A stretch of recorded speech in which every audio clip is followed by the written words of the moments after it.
Fashion, lifestyle आणि शॉपिंगची मेजवानी घेऊन पेहरावा फॅशन आणि लाईफस्टाईल पुन्हा एकदा संगमनेरमध्ये येत आहे. पेहरावा एक्झिबिशनचे 19वे एडिशन 27 आणि 28 जुलै रोजी मालपाणी लॉन्स संगमनेर येथे भरणार आहे. तसेच सकाळी 11 ते रात्री 9 पर्यंत हे भव्य प्रदर्शन सर्वांसाठी खुलं असणार आहे. अनुसूचित जाती आरक्षणाच्या उपवर्गीकरणाच्या समर्थनार्थ संगमनेर शहरात मातंग समाजाच्या वतीने भव्य जनआक्रोश मोर्चा काढण्यात आला. डॉक्टर बाबासाहेब आंबेडकर यांच्या पुतळ्यापासून प्रांत कार्यालयापर्यंत हा मोर्चा काढण्यात आला. मोर्चा दरम्यान आंदोलनकर्त्यांनी अनुसूचित जाती आरक्षणाच्या उपवर्गीकरणाच्या समर्थनार्थ जोरदार घोषणाबाजी केली. प्रांत कार्यालयासमोर निदर्शने करत आपल्या मागण्यांकडे शासनाचे लक्ष वेधण्यात आले. यानंतर मातंग समाजाच्या वतीने प्रांताधिकाऱ्यांना निवेदन सादर करण्यात आले. आरक्षणाचे उपवर्गीकरण करून समाजातील वंचित घटकांना न्याय मिळावा अशी प्रमुख मागणी यावेळी करण्यात आली.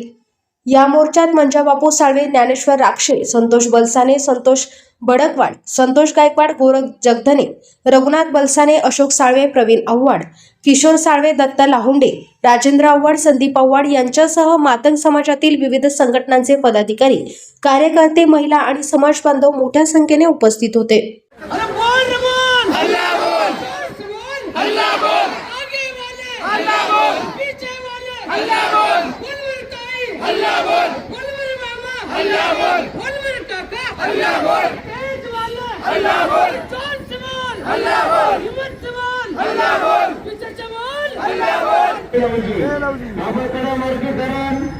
सुप्रीम कोर्टाचा निकाल आहे, हा काही कोणाच्या घराचा निकाल नाही.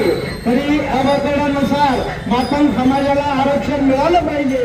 आतापर्यंत एक भाकर खात होते, आपल्याला चपून फेकून होते, पण आता आपण पूर्ण अर्धी भाकर खाल्ल्याशिवाय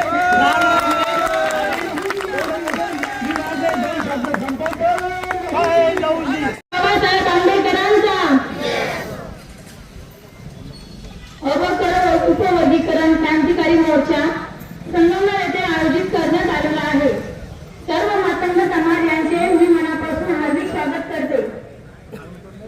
वर्गीकरण सर्व मागण्या लवकरात लवकर पूर्ण झाल्या पाहिजे. आरक्षण आमच्या हक्काचे आहे, हे आम्हाला मिळालेच पाहिजे. व अण्णाभाऊ साठे यांना भारतरत्न पुरस्कार मिळाला पाहिजे ही नम्र विनंती. जय हिंद, जय महाराष्ट्र. परंतु संगमनेर तालुका सकल मातंग समाज आयोजक समाज त्यांची मी विनंती करतो. ते गेली 15 दिवस घरच्या बाजरीच्या भाकरी बांधून शेतकऱ्याची मिरची घेऊन 155 गावात गावावर गेले आणि फिरले. आणि विशेष म्हणजे आमच्या महिला भगिनी ज्या आनंदी त्यांना आरक्षणाचं महत्व पटवून दिलं.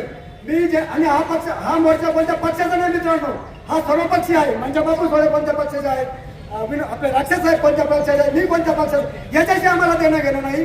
परंतु समाज जागृत झाला पाहिजे. आणि आता आपला मातंग समाज जागृत झालेला आहे. याबद्दल मी सर्वांचे क्रांतीपूर्वक जय लवजी आभार मानतो आणि थांबतो. जय लवजी. जिल्ह्यातील संगमनेर तालुक्यामध्ये मातंग समाजाचा हा भव्य मोर्चा आहे. आणि या मोर्चाच्या निमित्ताने मी इथल्या सर्व समाज बांधवांना सांगू इच्छितो की आजचा हा जो मोर्चा आणि संपूर्ण महाराष्ट्र राज्यामध्ये निघत असलेले मोर्चे हे कोणत्याही जातीविरोधात मोर्चे नसून 1 ऑगस्ट 2024 सुप्रीम कोर्टाने निकाल दिला आणि त्या निकालामध्ये सांगितलं अनुसूचित जाती आरक्षणाचं उपवर्गीकरण झालं पाहिजे. त्या दृष्टिकोनातून या महाराष्ट्र राज्याचे मुख्यमंत्री आदरणीय देवेंद्र फडणवीस साहेब यांनी सुप्रीम कोर्टाच्या आदेशाचं पालन करून लवकरात लवकर अनुसूचित जाती आरक्षणाचं उपवर्गीकरण करावं यासाठी संपूर्ण महाराष्ट्रामध्ये मोर्चे निघत आहेत. एका घरामध्ये 4 भाऊ राहत होते. त्यांना 4 एकर जमीन होती. सगळा कारभार मोठ्या भावाच्या हातात होता. सगळं आलेलं पिकाचं सगळं येणं जाणं धान्य सगळं त्याच्याकडे असायचं. वेळ गेला, काळ गेला, सगळ्या गोष्टी गेल्या आणि टप्प्याटप्प्याने त्या 4 भावाला मुलं झाले, ते मोठे झाले. आणि काहींना कपडे राहत नव्हते शाळेत जायला, काहींना पेन्सिल, काहींना वही नाही, असं सगळं चालू होतं. मग मुलांनी बापान कसे घराला लागलं का बाबा आपलं एवढं मोठं शेत आहे, पीक तर भरपूर येतं, धान्य तर भरपूर येतं, पैसा तर भरपूर येतो, मग आम्हाला शाळेला चड्डी नाही, फाटी चड्डी घालून जावं लागत, वही नाही, पेन्सिल नाही, पेन नाही. मग तुम्ही असं काय करता? आपल्या वाटेलं जे ते आपल्याला भेटलं पाहिजे. लहान भावानी मोठ्या भावाला प्रेमाने सांगितलं की दादा, माझ्या मुलांना बाकीच्या गोष्टी रोजच्या गरजेच्या त्या भेटत नाही, मला पण तू देत जाय. देतो देतो देतो देतो म्हणून दिवस लोटत गेले. लहान भावाला काही सहन झालं नाही. तो त्याला कोर्टामध्ये दावा टाकला आणि सांगितलं माझ्या वाटेचं हे झालं पाहिजे. मोठ्या भावाने पण त्याला उत्तर दिलं की नाही, याचं एवढं नाही, माझं एवढं आहे. कोर्टात केस चालली, कोर्टाने निकाल दिला. मूर्तीवाला आला आणि त्यानं बघितलं की मोठ्या भावाने लहान भावाचा बाल पुढे जास्त आणि त्याच्यामुळे त्याला तो द्यायलाच पाहिजे. न्यायालयाने लहान भावाच्या बाजूने निकाल दिला आणि सांगितलं की समान वाटणी झाली पाहिजे. सेम हीच केस आहे आपली. आजपर्यंत आपले लोक वंचित राहिले, आपले माणसं वंचित राहिले. आपण शासन दरबारी घरानं मांडलं, शासनाने आयोग नेमले वेगवेगळे. आज नाही, 1965 साली, 1965 सालापासून आपण आपलं शासन दरबारी घरानं मांडलं. घरानं मांडताना त्यांनी वेगवेगळे आयोग नेमले, वेगवेगळ्या आयोगांनी याचा अभ्यास केला. खरंच हा समाज लाभापासून वंचित आहे का? मनापासून मातंग समाजाचे हार्दिक स्वागत. सर्वांचे आभार. मित्रांनो, लक्षात ठेवा, जर आरक्षणाचा लढा जर आपण दिला नाही तर आपली पुढील पिढी ही अतिशय मागासलेली राहील. हा विचार करून समाजाने एकत्रित यावं. समाजात असणारे सर्व हे दावे बाजूला ठेवावे आणि इथून पुढील समाजामध्ये इथून पुढील काळामध्ये बी आपण सर्वांनी अशाच प्रकारे एकत्र यावं ही मी सर्व समाज बांधवांना विनंती करतो. मित्रांनो, एक ध्यानात ठेवा, ज्या वेळेला आपला मराठा समाज, आपला मातंग समाज, मराठी बांधवांचं नेतृत्व ज्या माणसाने रशियामध्ये जाऊन गाजवलं, अशा माणसावर अतिशय घाणेरडी टीका करणारा हा समाज, या समाजाला तोंड दिल्याशिवाय आपल्याला गप्प बसता येणार नाही. ज्या ज्या माणसांनी नवजी साहेबांवर टीका केली, ज्या ज्या माणसांनी अण्णा भावावर टीका केली, अशा माणसाला घरात घुसून बाहेर काढा आणि समाजाला दाखवून द्या की तू महापुरुषांच्या विरोधात बोलू नको. तू आपला आहे, मी तुमचा आहे, तुम्ही आमचे आहात, तुम्ही आमचे बंधू आहात, आम्ही तुमचे बंधू आहात. परंतु आम्ही कुणाच्या विरोधात बोलणार नाही, आम्ही कुणाच्या विरोधात बोलत नाही. परंतु आम्हाला तुम्ही चेतावणी देऊ नका, महापुरुषांना वेगवेगळ्या वाक्यात बोलू नका. एवढे बोलून माझे 2 वाक्य संपवतो. जय लवजी. या ठिकाणी आरक्षणाची वर्गवारी व्हावी म्हणून या ठिकाणी जमलेलो आहोत. मित्रांनो, आरक्षण वर्गीकरण 1 ऑगस्ट 2024 रोजी सर्वोच्च न्यायालयाने निकाल दिला आणि सांगितलं अनुसूचित जातीच्या जातीमध्ये आरक्षणाची वर्गवारी करा. आणि देशातील 7 ते 5 राज्यामध्ये आरक्षणाची वर्गवारी झाली. आम्ही जो आमचा न्याय आहे तो न्याय अधिकार आम्ही खऱ्या अर्थाने कशासाठी मागतो? हा संविधानिक लढा आहे, हा घटनात्मक लढा आहे, हे आपण समजून घेतलं पाहिजे. मित्रांनो, आपण जर बघितलं तर न्यायालयाने काय सांगितलंय? न्यायालयाने सांगितलंय अनुसूचित जातीमध्ये आरक्षण वर्गीकरण करणे गरजेचे आहे. देशातील प्रत्येक राज्याला हा निर्णय घेण्याचा अधिकार दिलेला आहे. लक्षात घ्या, आरक्षणाची वर्गवारी झाली तर समानता निर्माण होईल असं कुणाचं मत आहे? असं सर्वोच्च न्यायालयाचं मत आहे.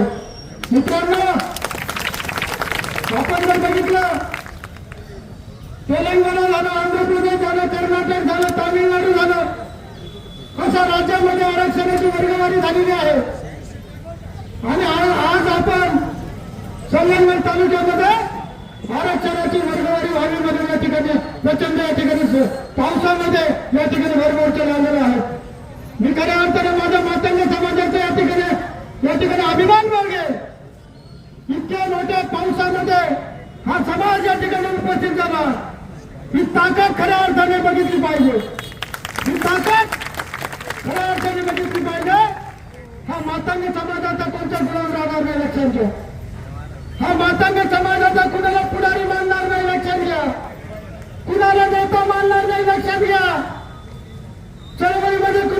नेता मानणार नाही. चळवळीमध्ये मान नाही का मान, माझे मान दिले मान, येणारी हीच लढाई महाराष्ट्रामध्ये राहील. मित्रांनो, म्हणून या ठिकाणी सांगायचं झालं, या महाराष्ट्रामध्ये गेली 30 ते 40 वर्षापासून आरक्षणाचा लढा या ठिकाणी चालू आहे. आरक्षणाचा लढा चालू असताना बाबासाहेब गोपरे सारखे माणसं, मधुकर कांबळे सारखे माणसं, आदरणीय विष्णुभाऊ कसबे सारखे माणसं आणि अनेक नेते आपले महाराष्ट्रामध्ये हा लढा या ठिकाणी 40 वर्षापासून लढून ठेवलेला होता. या लढ्यासाठी अनेकांचं त्याग आणि अनेकांचं बलिदान केलेलं मित्रांनो 40 वर्षामध्ये. आपल्याला त्या बलिदानाचा या ठिकाणी फायदा उठवायचा आहे. येणाऱ्या काळामध्ये जर मातांग समाजाला आपल्याला काही मिळून द्यायचं असेल, त्याच्या पटात काहीतरी करायचं असेल तर आरक्षणाची वर्गवारी झालीच पाहिजे. सर्व समाज बांधवांनी अनुसूचित जातीचं उपवर्गीकरण झालं पाहिजे, हा सर्वोच्च न्यायालयाचा निर्णय आहे. आणि हा सर्वोच्च न्यायालयाचा निर्णय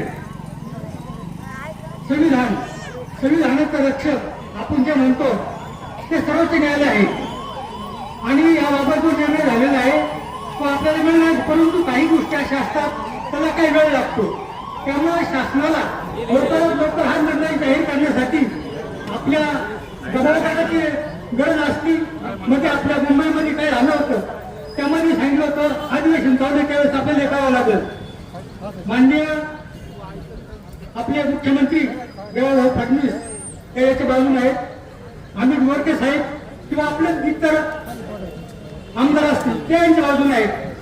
पण होते काय जर त्याच्यामध्ये कोणीतरी अधिवेशन चालू असं निवडून झाला पाहिजे, हा सुप्रीम कोर्टाचा निर्णय आहे, तो आपल्याला लागूच करावा लागेल असं महाजन साहेबांनी सांगितलेलं आहे. त्यामुळे कसं होईल आपल्याला साधारणतः त्यांनीच आपल्याला सांगितलं होतं आम्ही काही गोष्टी विसरून जाऊ, परंतु हे शासनाच्या लक्षामध्ये आणून देणं आणि लवकरात लवकर निर्णय आपल्या बाजूला लावून घेणं यासाठी यापुढे आपल्याला एकजूट दाखल झाला. आपण सर्व या मेळाव्यात आला त्याबद्दल सर्वांचे मी आभार मानतो.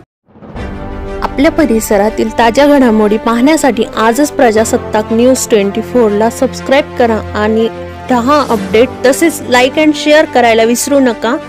प्रजासत्ताक न्यूज सदैव आपल्या सोबत.